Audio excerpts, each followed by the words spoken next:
So standard form is the last of our 3 thingies. That's why she had to cut it up into 3 pieces.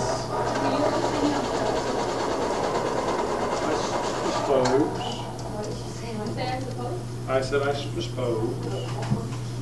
So you have standard form on the outside, right? And then on the inside, write down the standard form of a linear equation look alike ax plus by equals c.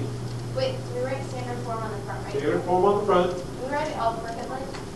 If you want to be cool. All right. But that might be a challenge for you. How about we have this one? Yep. I can be cool. Yep, so you've seen this before. Standard form is not one of my favorites, but it is something that you are required to know, so we have to teach you. Cool is for cool. Cool is for what? Never. All right, so here's the deal with standard form, is that A, B, and C all have to be whole numbers. So we can't have any fractions in there. And A must be positive. Okay? So we got no fractions in there. So if you have a fraction, you have to multiply by the common denominator to get rid of all of your fractions. And then in addition to that, the value of A has to be positive. So an example of this might be 5x plus 7y equals 12. If you would like, you sure can, yeah.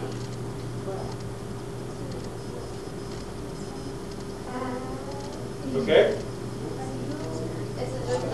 The way that you use it is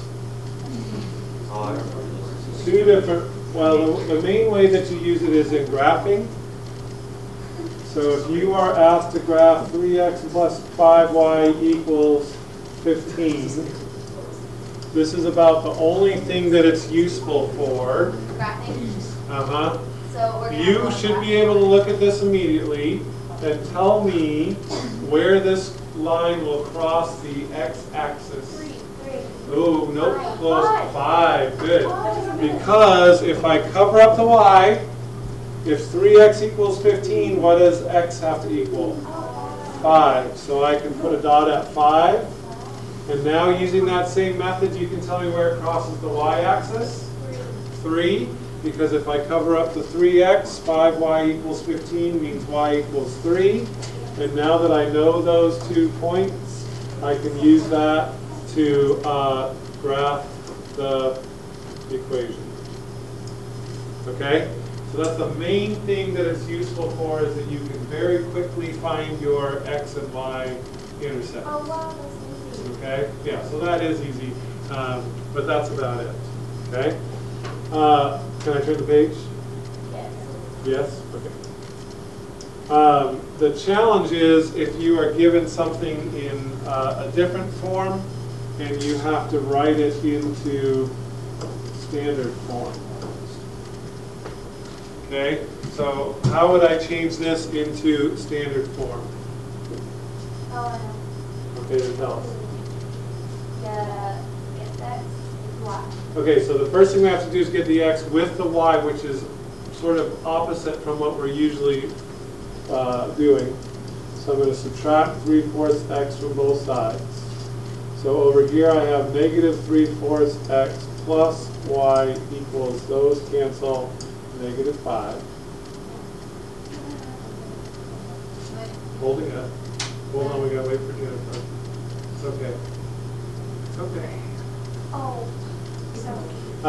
Okay, so now I have my x and my y on the same side, but I have violated both of the rules that I said about the standard form. I've got a fraction, I've got a negative, yes. Yes, let's multiply everything by negative 4. Okay, so if I multiply negative 3/4 by negative 4, first what happens to the negatives? They cancel, so that's positive, which is good. What happens to the 4 on the bottom and the 4 on the top? They cancel also, so that leaves me with 3x, which is what I wanted for that lead coefficient. It needed to be a positive whole number. Okay, so that was an awesome strategy. So now what is y times negative 4? Negative 4y. And negative 5 times negative 4 is 20. Okay, and don't forget you have to multiply both sides of the equation by negative 4, not just the left. That's the answer? And that would be the answer, yeah. And so if you wanted to see where that crosses the x and the y-axis, you could cover this up. This one doesn't come out quite as nicely, but you could say it crosses the x-axis at 6 2/3, and it crosses the y-axis at negative 5, and then use that to graph. Okay? I get it. Wait, how did you get the negative 4? Because I multiplied it by the y by negative 4. So we did all of them. We went negative 3/4 x. We took that and multiplied it by negative 4. We took the y and multiplied it by negative 4. And we took the negative 5 and multiplied it by negative 4. Okay? Why did we choose negative 4? Right, because that was the denominator of our fraction. Okay, and it was negative as well. So if this had been negative 3/5, we would have multiplied by negative 5. Okay, and if this was positive 3/7, we would have multiplied by 7. Okay? Okay, the only other thing that's in this section is a little review of parallel and perpendicular lines. What is true about the slopes of parallel lines? Good. So parallel lines have same slope. This is still 2-4. Section 2-4. So parallel lines have the same slope. So for example, if I gave you a line, an equation y equals 6x minus 2, will you please give me an equation of a line that is parallel to that? Is that it? Oh, wow. Wait, well, this is on paper? Huh? Can we just do this in our head right now? Yeah, just do your head in there. Okay, nice. Y equals 6x plus 5 Oh, God. would be parallel to that one because they both have the slope of 6. Let's get tricky. Can somebody give me an equation of a line that has that's parallel to that one in point slope form? Yeah, that was Yes. Oh.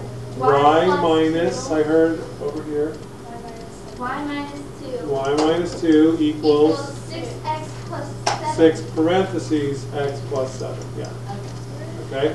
Y plus 7 equals 6 parentheses x minus 2. Yep, so you could switch those around and it would still work, okay? Just out of curiosity, what is the coordinates of the point that this goes through?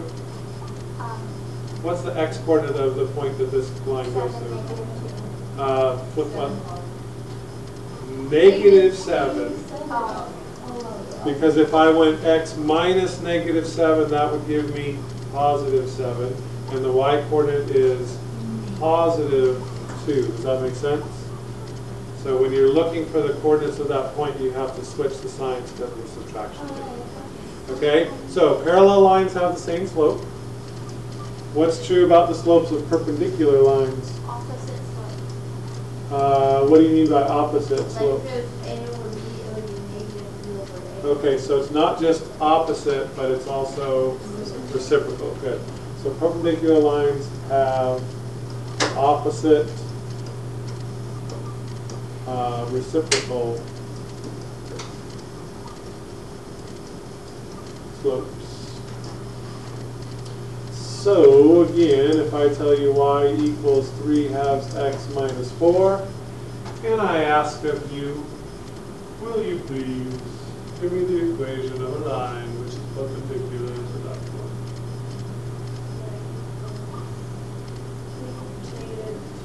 Y equals negative 2/3 x minus 4 plus 4 plus 12 minus 37,000. As long as you've got a minus 2/3 x, it doesn't matter, right? Just because. Just came out of my brain. As long as, Valentina, these two numbers are opposite reciprocals of each other, these numbers don't matter. Okay? Give me another one in point slope form. Y plus 6 equals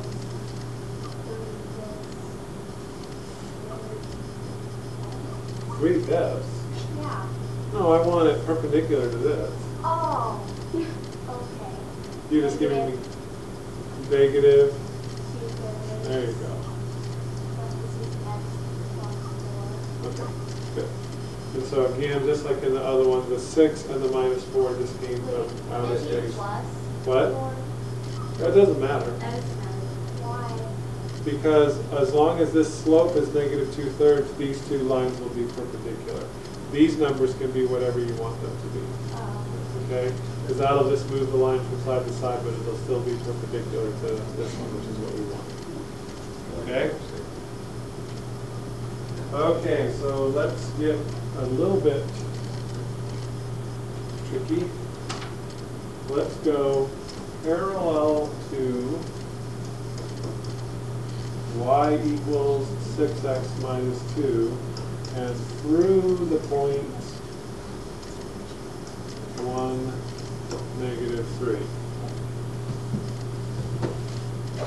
So we want to go parallel to y equals 6x minus 2 and through the point 1, negative 3. And now we have 3, count them, 1, 2, 3 different ways that we can write the equation. So you can do slope intercept, you can do point slope, or you can do standard form.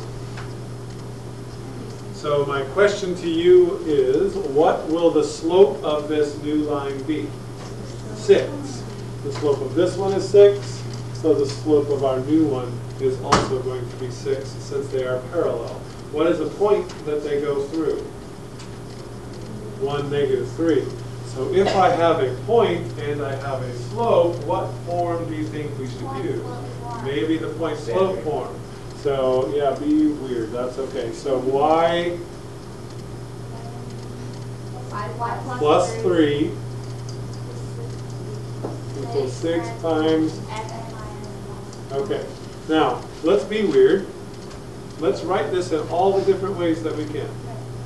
Okay, so first I'm going to go to the classic y equals mx plus b. What should I do first?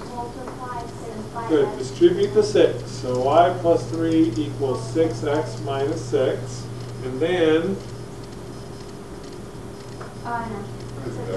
subtract 3 from both sides. So y would equal 6x minus 9. Okay? So here's the point slope form. Here's the y equals mx plus b form.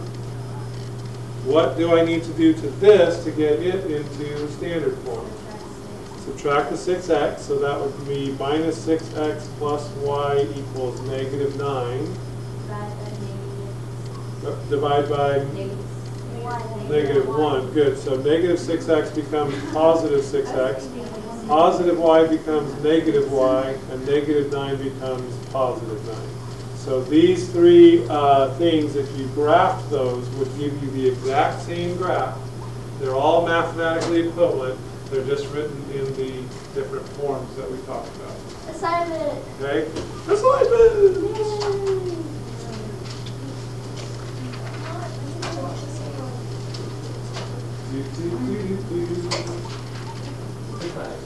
Okay, 1, 2, 3, 4, 8, 9, 10, 11, 12, 13, 14, 15, 16, 17. That's 66.